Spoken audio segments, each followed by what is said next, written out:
قبر کی پہلی رات کا منظر کیسا ہوگا؟ یہ ایک ایسا سوال ہے جس کی تلاش میں ہر دوسرا شخص نظر آتا ہے۔ آج ہم اس سوال کا جواب آپ کے لیے اسلامی نقطہ نظر سے لے کر حاضر ہوئے ہیں۔ اس کے علاوہ آپ کو یہ بھی بتائیں گے کہ آخر قبر انسان کو کیسے پکارتی ہے؟ کیا یہ پکار انسان کو سنائی دیتی ہے؟ حضرت ابو سعید خدری رضی اللہ تعالی عنہ سے روایت ہے کہ سرور کائنات صلی اللہ علیہ وآلہ وسلم نے فرمایا، لوگوں لذتوں کو ختم کرنے والی موت کو کثرت سے یاد کیا کرو۔ قبر ہر دن اپنے مردے سے خطاب کرتے ہوئے اعلان کرتی ہے، میں غریب اور تنہائی کا گھر ہوں، مٹی اور کیڑوں کا گھر ہوں۔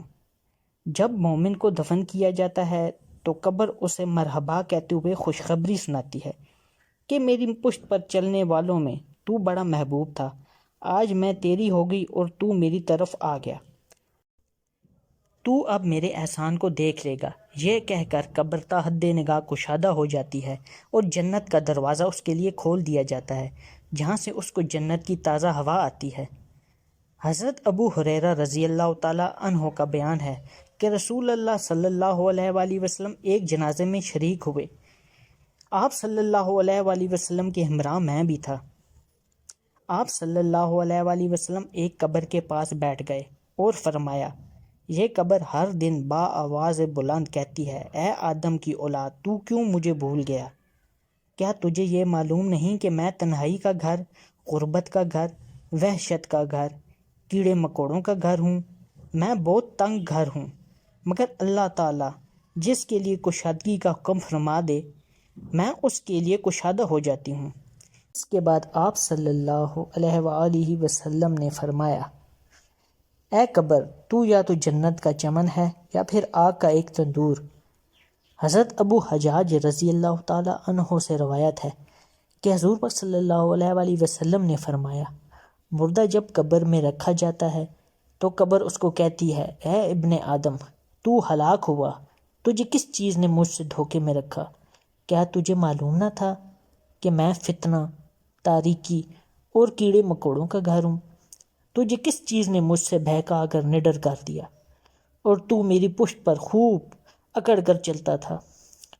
اگر وہ مردہ نیک ہوتا ہے تو اس کی طرف سے قبر کو جواب دینے والے جواب دیتے ہیں، اے قبر، تو دیکھ تو صحیح اس کے اعمال کیسے تھے، یہ اچھائی اختیار کرتا تھا اور برائی سے باز رہتا تھا۔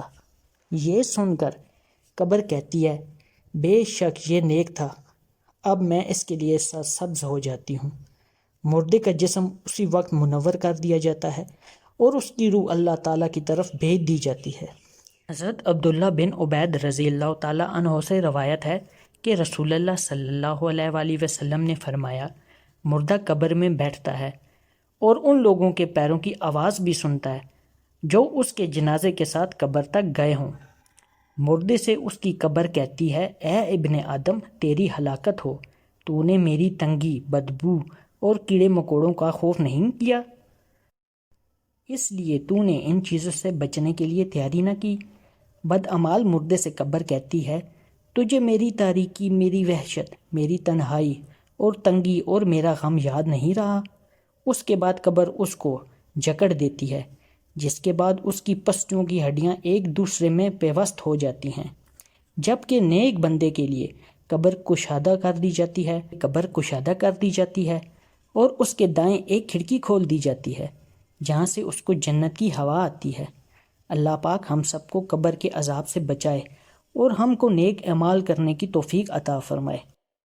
ایک آخری بات، پیارے بہن بھائیوں، ہم سب کے ساتھ ایک عظیم حادثہ پیش آنے والا ہے اور وہ حادثہ موت کا ہے۔